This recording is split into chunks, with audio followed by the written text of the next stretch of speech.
and welcome back to the channel. If you're seeing me for the first time, then I'm Divya. Today's video is about NEET MDS. Is it really worth doing it? 3 months into doing MDS in the field of pediatric and preventive dentistry, I have certain things to share with you all, and this is the perfect time to do so.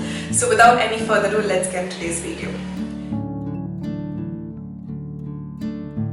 To start off with, what is MDS? MDS stands for Masters of Dental Surgery, the only approved postgraduate program in the field of dentistry.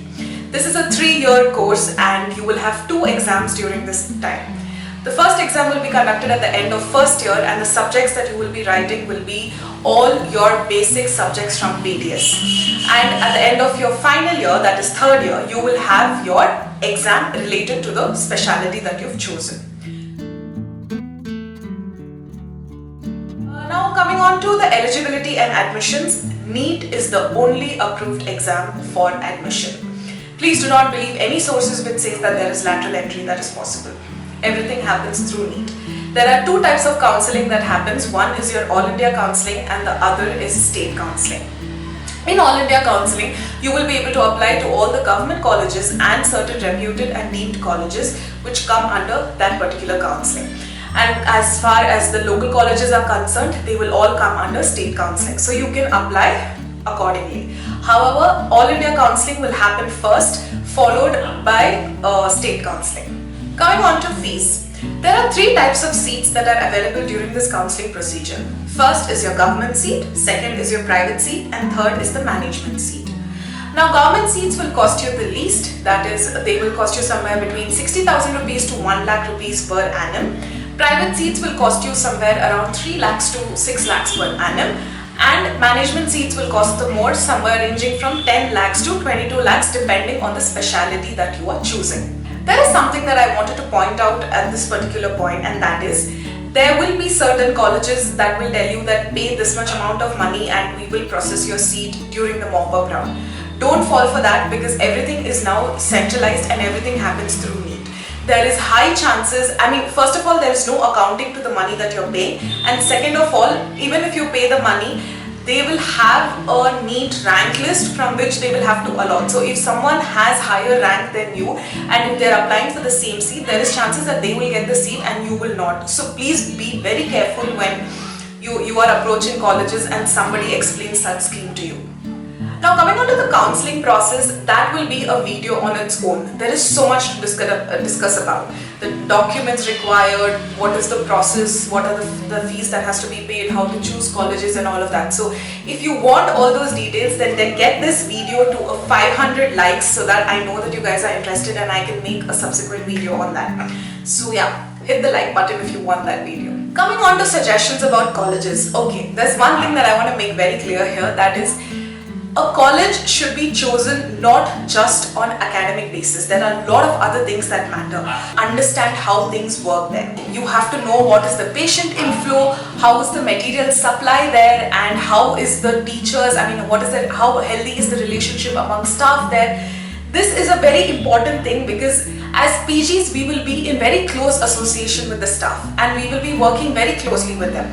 So them having a good relationship will directly impact on how your relationship is going to be with them. So make sure that you go down personally to each college, talk to all the PGs there, talk to your juniors, BDS juniors, try to collect as much information as possible and then decide whether that institution is perfect for you or not.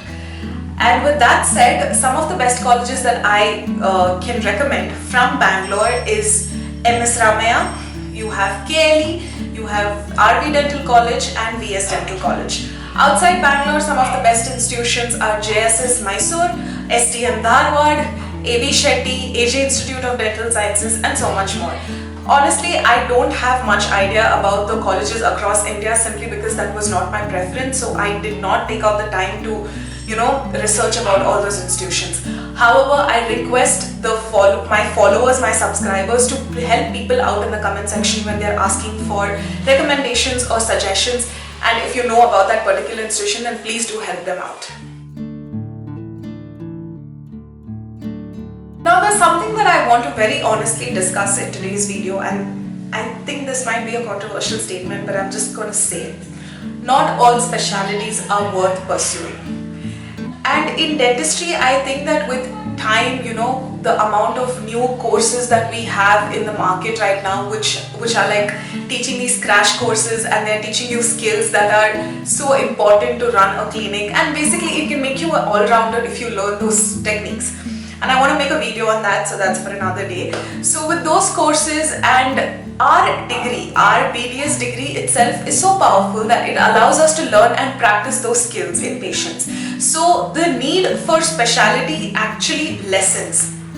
However, certain specialties like oral and maxillofacial surgery, conservative dentistry, pediatrics, orthodontics, and up to an extent even prosthodontics, they have a lot of technique-specific, patient-specific concerns that needs a specialist's opinion.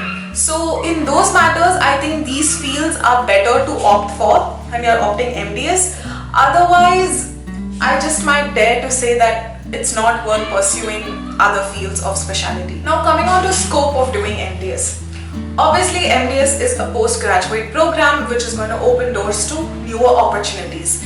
You can even do further studies such as PhD, MPhil, or you can even join as a research scientist and research about any area that you find interesting. It can be research of new materials or new techniques or whatever it is. Apart from that, the chances to land a government job is much higher with an MDS degree compared to a BDS degree. And if you are planning to go abroad, just understand that when you do your MDS, the competition out there lessens for you.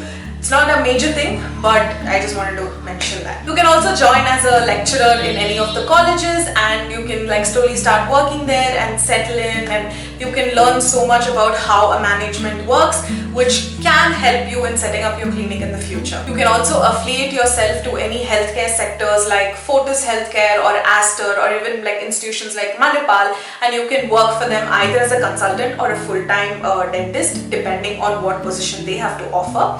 So you can do that. Other than that, you can also set up your own clinic, or you can go to consultations for clinic. Now, this is neither a pro nor like a scope or anything. This is just something that I wanted to mention, and that is MDS is very, very different from your BDS.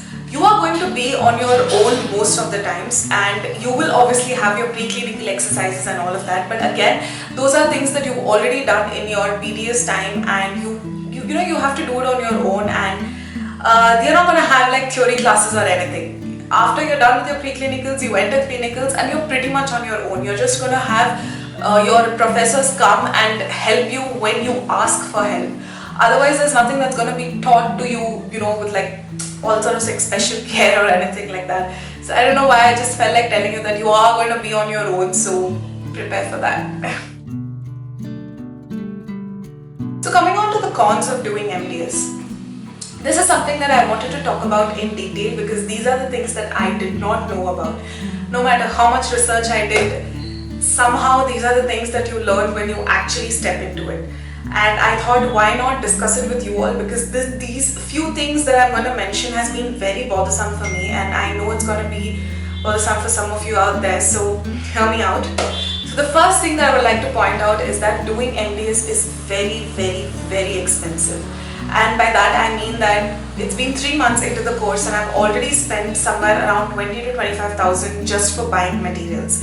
And I'm expecting to spend another 1 lakh in the course of maybe 2 years or until the finish of my course. Apart from that, you will have to attend 3 conferences, 2 conferences, 1 convention, something like that.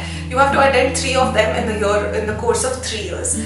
And if you're bad luck, if it's conducted somewhere in a place that's very far away from where you live, you will have to bear all the charges, transportation charge, your stay charges, and even registering for that convention. So it's a very expensive affair. And if you guys don't follow me on Instagram, I'm not sure whether you'll know that we had a PG convention that was held at Lucknow's King George Medical College.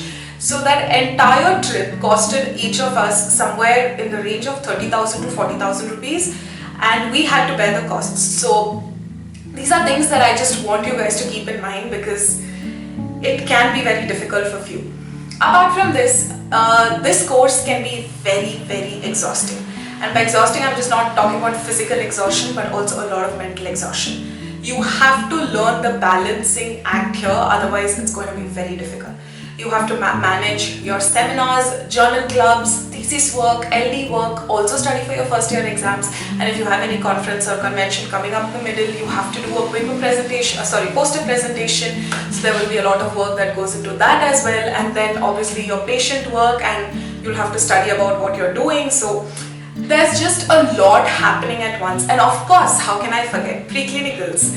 So we are juggling a lot of things at the moment, and sometimes I just wake up wondering, why did I do this to myself?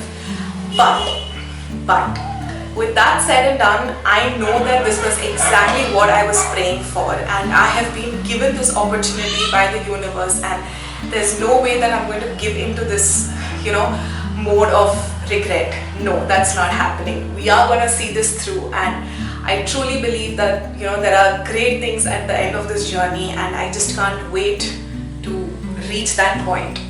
So with that being said, it brings us to the end of today's video. I really hope this video helped you guys, and I hope I've been able to add some value into your decision making process. If you found this video helpful, then I really request you to share this with all the NEET MDS aspirants, because these are things that they should know before deciding something so huge. So I would totally appreciate some love from your side. Until next time, this is Divya signing off. Thank you so much for watching.